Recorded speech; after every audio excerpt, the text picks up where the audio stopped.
예수님께서는 긍휼히 여기는 자는 복이 있나니 그들이 긍휼히 여기심을 받을 것이다 말씀하셨습니다. 이 말씀을 오해해서는 안 됩니다. 그러면 하나님의 긍휼을 받으려면 긍휼히 여기는 삶을 살아야겠구나, 이렇게 생각해서는 안 됩니다. 저와 여러분이 긍휼히 여기는 삶을 살아서 하나님의 긍휼을 받았나요? 저는 아닌 것 같아요. 그건 긍휼이 아니죠.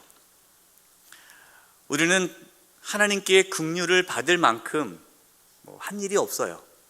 그러나 하나님께서 우리를 긍휼히 여겨주셔서 우리가 구원을 받게 된 것입니다. 예수님의 말씀은 긍휼히 여겨야 하나님의 긍휼을 받을 것이다 라는 말씀이 아니라, 정말 하나님의 긍휼하심을 받은 자는 긍휼히 여기는 삶을 산다라는 말씀입니다.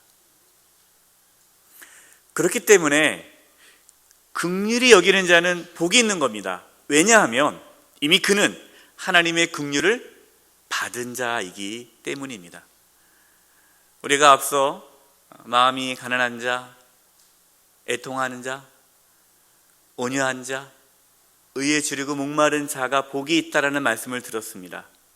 그 복을 받은 자는 이미 하나님의 긍휼을 받은 자이기 때문에 그 자는 긍휼히 여기는 삶을 살아갑니다. 사랑하는 여러분, 하나님은 긍휼의 하나님이십니다. 하나님께서 저와 여러분을 긍휼히 여겨주셨기 때문에 구원해 주신 것입니다. 에베소서 2장 4절에서 7절 말씀입니다. 긍휼이 풍성하신 하나님이 우리를 사랑하신 그 큰 사랑을 인하여, 긍휼은 사랑을 뜻해요. 허물로 죽은 우리를 그리스도와 함께 살리셨고 너희는 은혜로 구원을 받은 것이라. 이게 은혜입니다. 또 함께 일으키사 그리스도 예수 안에서 함께 하늘에 앉히시니, 이는 그리스도 예수 안에서 우리에게 무엇하심으로써? 자비하심으로써. 하나님의 긍휼이죠. 그 은혜의 지극히 풍성함을 오는 여러 세대에 나타내려 하심이라. 아멘.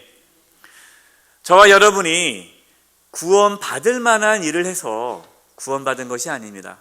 우리가 하나님께 사랑받을 만한 일을 해서 하나님이 저와 여러분을 사랑한 것이 아닙니다. 제가 하나님께 이렇게 질문했어요. 하나님, 왜 저 같은 자를 사랑하십니까? 하나님 저에게 그렇게 말씀하시더라고요. 불쌍해서 사랑한다. 네, 불쌍해서 사랑한다.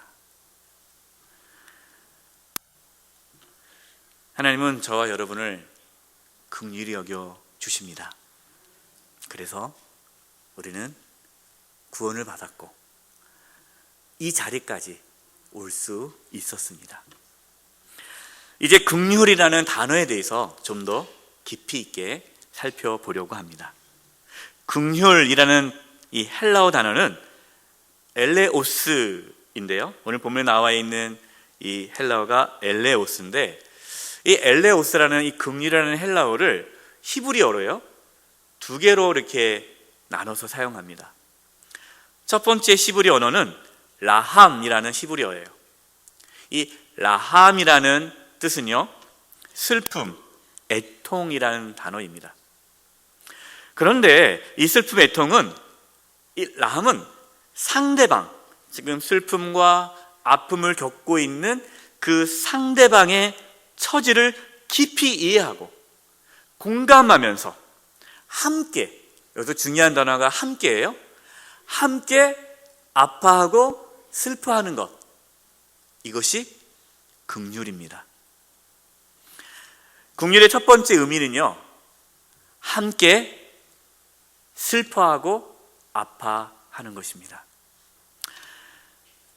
긍휼은 단지 어떻게 하면 좋아, 안 됐다 이렇게 그냥 마음으로 이렇게 안쓰러워하는 것이 긍휼이 아니라, 슬퍼하고 아파하는 자들에게 가서 그들과 함께 아파하고 슬퍼하는 것, 이것이 긍휼이죠.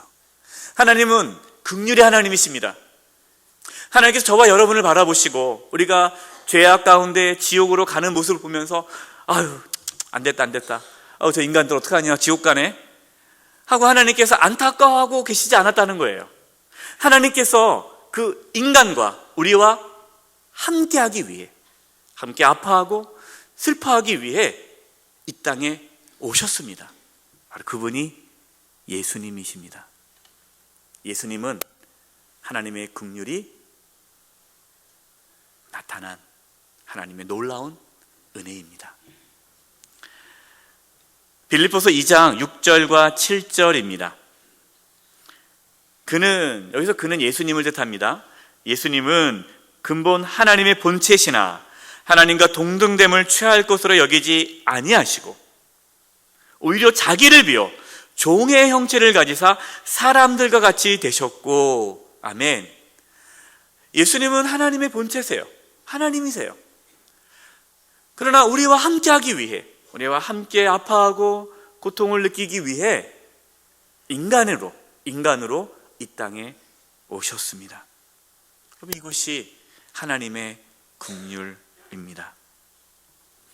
예수님이 이 땅에 오셔서 병들고 외롭고 쇠된 죄인들과 함께 해주셨습니다.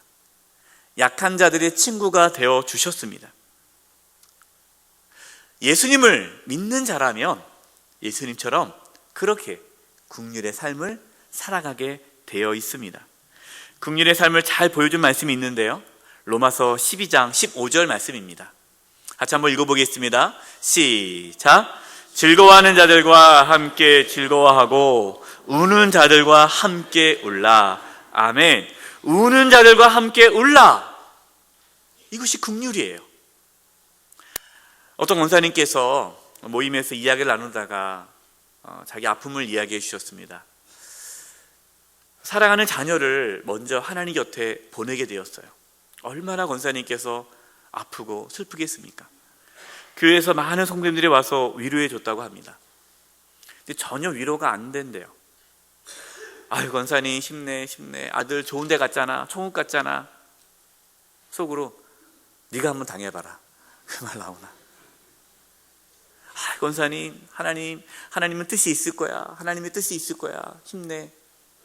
속으로 무슨 뜻? 네. 여러분, 우리는 누가 슬픔과 아픔을 당할 때 쉽게 말하는 경향이 있어요. 근데 이 권사님이 누구에게 위로를 받았느냐? 어떤 권사님이 오셔가지고 자기 손을 꼭 잡아주시더래요. 아무 말도 하지 않고 그냥 우시는 거예요. 함께 아파하는 거예요. 오랫동안 자기 곁에서 함께 울고 아파하고 같이 눈물을 흘려줄 때 그 권사님이 위로를 받았대요. 여러분, 이것이 긍휼입니다. 주변에 슬퍼하고 아파하는 분 계십니까? 우는 분이 계십니까? 그냥 함께 해주십시오.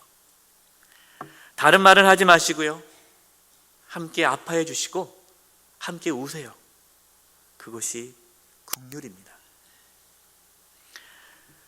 긍휼의 또 다른 히브리어의 단어는 헤세드입니다. 헤세드.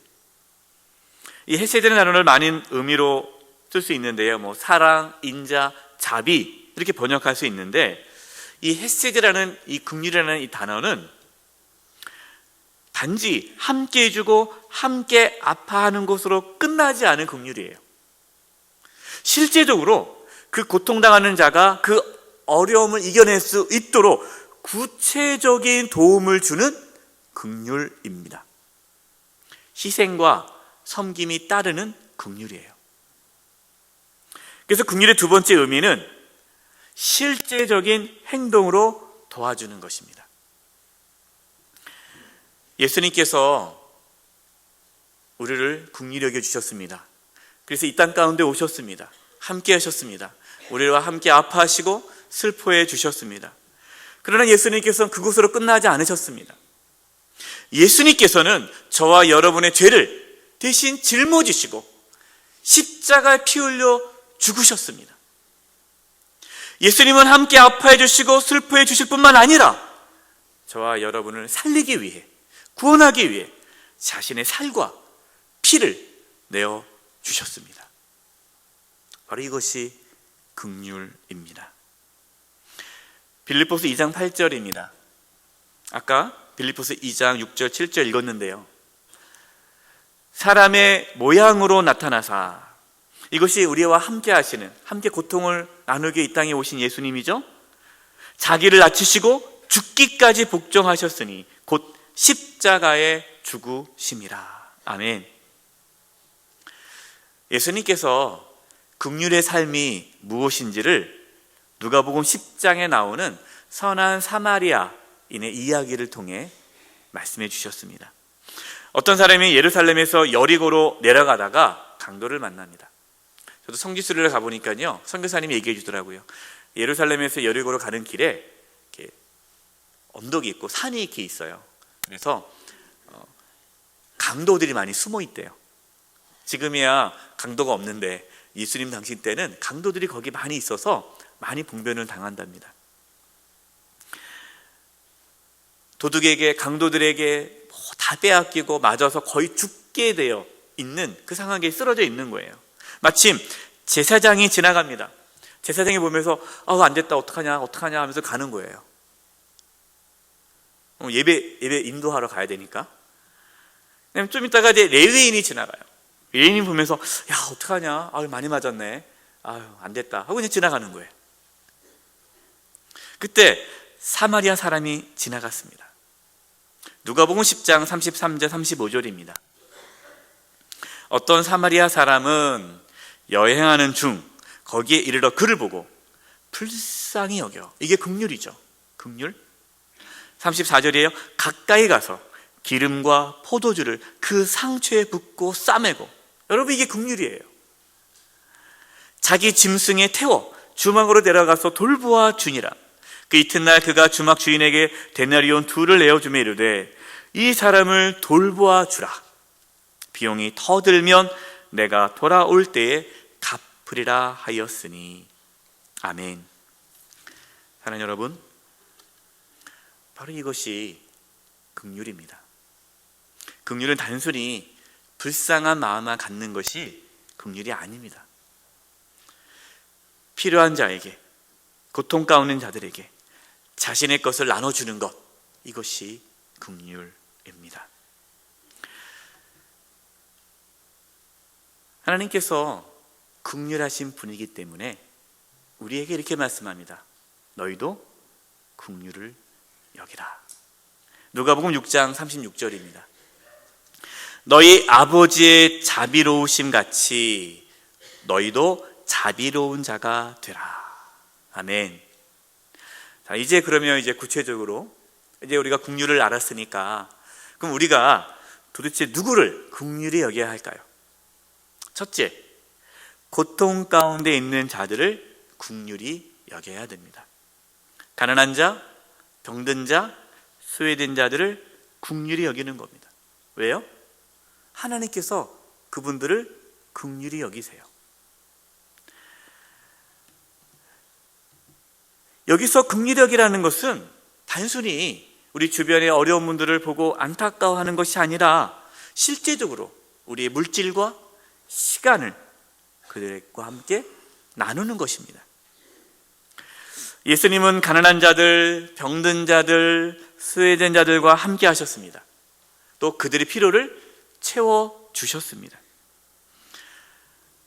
사랑하는 여러분, 만약에 하나님께서 우리를 그냥 마음으로만 보고 안 됐다라고만 했다면 저와 여러분은 구원을 받지 못했을 것입니다. 주변에 어려운 분이 보이십니까? 아파하는 분이 계십니까? 찾아가십시오. 함께 아파하십시오. 그리고 그분을 도울 수 있는 것이 무엇인가를 생각하시고 자신의 것을 나눠주십시오. 그것이 긍휼입니다. 두 번째, 누구를 긍휼히 여겨야 되느냐? 사실 이 두 번째가 어렵습니다. 가장 어려운 것 같아요. 나를 힘들게 하는 자를 긍휼히 여기는 거예요. 나를 괴롭히고 나를 힘들게 하고 나에게 큰 상처와 아픔을 주었던 그 사람을 긍휼히 여기는 것입니다. 여러분, 쉬워요? 어려워요? 어렵습니다. 그런데 하나님께서 이렇게 말씀하시는 거예요. 너를 힘들게 하는 자를 긍휼히 여겨라. 여기서 긍휼은 용서를 의미합니다. 용서는 그냥 마음만 용서하는 것이 아니라 행동으로 나타나는 거예요. 여러분, 요셉을 보십시오. 요셉의 형들에 의해서 노예로 팔려갑니다. 형님들, 날 제발 좀 팔지 마세요. 살려주세요. 내가 앞으로 잘할게요. 울부짖었는데 쳐다보지도 않고 팔아버렸어요. 여러분, 그 당시 노예는 얼마나 힘듭니까? 요셉은 정말 고생하면서 노예 생활을 합니다. 제가 요셉이었다면 그 마음에 복수의 칼을 갈았을 것 같아요. 요셉은 그 가운데 하나님의 긍휼하심을 입습니다. 그래서 애굽의 총리가 되었습니다. 그런데 웬일입니까? 자기를 노예로 팔았던 그 형님들이 양식을 얻으러 애굽으로 찾아온 거예요. 요셉은 형들을 알아보는데 형들은 요셉을 못 알아보죠. 엎드려 있습니다. 저 같았으면 그 복수의 칼을 꺼낼 것 같아요. 갈았던 그 칼을 꺼내가지고 당장에 죽일 것 같은데 요셉은 그 형들을 긍휼히 여깁니다. 품어줍니다. 용서해 줍니다. 먹을 것을 줍니다. 아니, 데리고 와서 함께 삽니다. 여러분, 이것이 긍휼입니다. 예수님은 자신을 좋아했던 사람들만 긍휼히 여기지 않으셨습니다. 자신을 모함하고 죽이려 했고 실제로 자신을 십자가에 못 박은 사람들을 예수님은 긍휼히 여겨주셨습니다. 누가복음 23장 34절입니다. 이에 예수께서 이르시되 아버지, 저들을 사하여 주옵소서.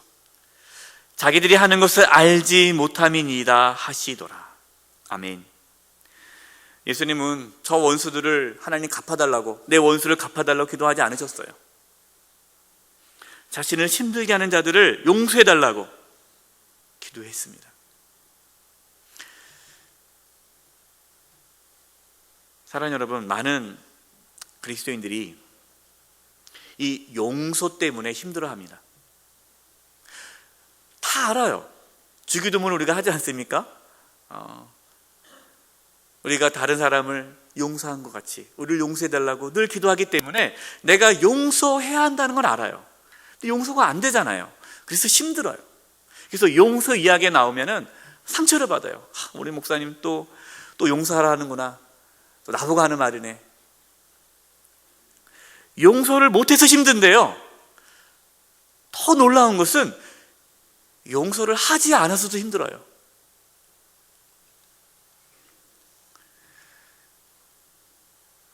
우리는 쉽게 다른 사람에게 용서하라고 말을 못합니다. 어떤 사람이 정말 누군가를 용서하지 못하는데 가가지고 권사님 오늘 말씀 들었죠? 이제 용서하세요? 그럼 여러분 뺨 맞을 수 있어요. 네가 당해봤냐는 거죠. 당해보지 않고서는 용서하란 말을 할 수 없어요. 저는 그래서 우리 성도님 중에 누구를 용서하지 못하는 분이 찾아와서 목사님 저 그 사람 용서 못합니다 그러면은 용서 못한다고 전 얘기해요. 왜? 우리에게는 용서할 수 있는 힘이 없어요. 그래서 용서하라는 말을 하지 않고요, 십자가의 은혜에 집중하라고 말씀을 드립니다. 왜냐, 십자가를 바라볼 때에, 그 십자가에서 하나님의 긍휼을 내가 경험할 때에, 나의 죄를 대신 짊어지시고 십자가에 달리신 그 예수님을 바라볼 때에 나를 힘들게 하는 자를 긍휼히 여길 수 있는 힘이 내 안에 부어지는 것입니다. 저는 목회하면서 참 많이 보았습니다. 용서하지 못하고 고통 가운데 살아가시는 성도님들께서 그 십자가를 바라봄으로써 그 하나님의 긍휼하심을 경험하고 자신에게 큰 아픔과 고통을 주었던 자를 긍휼히 여기는 모습을 전 참 많이 보았습니다. 여러분, 이것이 복입니다. 혹시 자신을 힘들게 하고 고통을 주어서 용서하지 못한 자가 있습니까? 용서하려고 하지 마십시오. 십자가를 바라보십시오. 하나님의 긍휼을 경험하십시오. 그러면 그를 긍휼히 여길 수 있게 됩니다. 이 놀라운 복이 부어지기를 바랍니다. 세 번째, 우리가 긍휼히 여겨야 될 대상은 죽어가는 영혼입니다. 예수님은 영혼들을 바라봤을 때 불쌍히 여기셨습니다. 그래서 복음을 전하기 위해 쉬지 않고 전도하셨습니다. 마태복음 9장 35절 38절이에요. 예수께서 모든 도시와 마을에 두루다니사 그들의 회당에서 가르치시며 천국 복음을 전파하시며 모든 병과 모든 약한 것을 고치시니라. 무리를 보시고 불쌍히 여기시니 이는 그들이 목자 없는 양과 같이 고생하며 기진함이라. 이에 제자들에게 이르시되 추수할 것은 많되 일꾼이 적으니 그러므로 추수하는 주인에게 청하여 추수할 일꾼들을 보내주소서 하라 하시니라. 아멘. 예수님은 추수할 것이 참 많은데 저 죽어가는 영혼들을 빨리 복음을 전해서 전도해야 되는데 일꾼이 적다는 거예요. 그게 안타까운 거예요. 전도는 누가 하느냐? 그 영혼에 대한 긍휼하심이 있는 자만이 전도할 수 있습니다. 또한 긍휼이 많으신 분들은 교회 안에서 잘 나오다가 안 나오신 분들 있잖아요. 또 성도님들 중에도 힘들어하는 분들 있잖아요. 그래서 교회에 빠지시고 또 구역에 빠지시고 남성교 여전도에 잘 안 나오시는 분들을 바라봤을 때 그들을 긍휼히 여겨서 그들을 돌보고 그들의 믿음이 떨어지지 않도록 기도하고 권면하고 붙잡아 주는 것, 바로 이것이 긍휼히 여기는 자의 모습입니다. 어떤 권사님께서 연락이 왔어요. 밤에요. 구역장이신데요. 목사님, 밤늦게 죄송합니다. 예, 무슨 일 있으세요? 자기가 전날 잠을 못 잤대요. 밤새 못 잤대요. 그래서 왜요? 구역 식구 중에 누가 어려운 분이 생겨가지고 그분 생각 때문에 너무나 마음이 아파서 잠을 못 잤대요. 그래서 목사님을, 우리 담임 목사님 모시고 신방하고 싶은데 목사님 바쁘실 것 같고, 모시자니 목사님 바쁘실 것 같고, 안 모시자니 그 영혼이 너무나 불쌍하고, 그래서 고민하다 밤 샜대요. 그다음에 두 번째 밤 새기 전에 전화 온 거예요. 제가 그 얘기를 듣고 너무나 기뻤습니다. 그 구역원, 그 영혼을 긍휼히 여겨서 돌보는 그 구역장 모습이 너무나 아름답더라고요. 그래서 당연히 가야죠 하고 그 다음날 신방을 갔습니다. 구역장이 너무 좋아하시는 거예요. 근데 사실 그분 신방 받는 게 아니잖아요. 자기 구역원 신방을 받는데 자기가 너무너무 기쁜 거예요. 여러분, 이것이 긍휼히 여기는 자의 모습입니다. 결론입니다. 사랑하는 여러분, 우리가 긍휼에 대해서 말씀을 드렸지만 사실 우리는 긍휼히 여길 수 있는 능력이 없습니다. 오직 하나님의 긍휼하심을 입은 자만이 긍휼할 수 있습니다. 그래서 이것이 복입니다. 긍휼은 감상적인 감정이 아닙니다. 긍휼은 행동으로 옮겨지는 것입니다. 예수님의 삶을 보면 긍휼의 삶이 어떤 삶인지 알 수 있습니다. 예수님은 고통 가운데 있는 자들을 긍휼히 여겨주셨습니다. 병든 자들을 고쳐주셨습니다. 배고픈 자에게 먹을 것을 주셨습니다. 외롭고 소외된 자들과 함께 하셨습니다. 예수님은 자신을 괴롭게 하던 자들을 긍휼히 여겨주셨습니다. 자신을 죽이려고 모함하던 자들을 긍휼히 여겨주셨습니다. 그래서 십자가에서 자신의 목숨을 내어주심으로 그들의 죄를 용서해 주셨습니다. 예수님은 잃어버린 영혼들을 긍휼히 여겨줬습니다. 한 명이라도 더 구원하기 위해 쉬지 않고 복음을 전하셨습니다. 사랑하는 여러분, 예수님처럼 긍휼히 여기는 자는 복이 있는 자입니다. 왜냐하면 긍휼히 여기는 자는 하나님께서 긍휼히 여겨주시기 때문입니다. 물론 우리가 긍휼히 여겨야 하나님께서 긍휼히 여겨주시지 않는다라고 서두에 말씀을 드렸습니다. 그럼에도 불구하고 우리가 긍휼히 여기면 하나님은 우리를 더욱더 긍휼히 여겨주십니다. 우리가 가난한 이웃, 가난한 자들을 긍휼히 여길 때 하나님께서는 우리의 재정에 대해서 긍휼히 여겨주십니다. 우리가 나에게 고통을 주었던 그 자를 긍휼히 여길 때에 하나님께서는 우리의 죄악에 대해서 긍휼히 여겨주십니다. 우리가 죽어가는 영혼에 대해서 긍휼히 여기고 그 영혼을 살리기 위해서 우리가 불쌍한 마음으로 애쓸 때 하나님은 우리의 영혼을 긍휼히 여겨주십니다. 결국 긍휼히 여기는 자는 하나님의 긍휼하심을 더 풍성케 누리게 됩니다. 하나님의 긍휼을 풍성히 누리는 삶, 그 삶은 풍성한 삶입니다. 긍휼히 여기시는 삶을 살아가는 복을 받으셔서 하나님의 긍휼하심을 더욱 경험하는 은혜가 있기를 주님의 이름으로 축원드립니다. 기도하겠습니다. 하나님, 저희들이 하나님의 긍휼을 깊이 경험해서 저희 또한 긍휼히 여기는 삶을 살아가게 해 주시옵소서. 긍휼히 여기는 자는 복이 있나니 그가 더욱더욱 하나님의 긍휼하심을 받을 것이라고 말씀했는데 이 놀라운 복이 우리 모두에게 임하게 하여 주시옵소서. 예수님의 이름으로 기도드립니다. 아멘.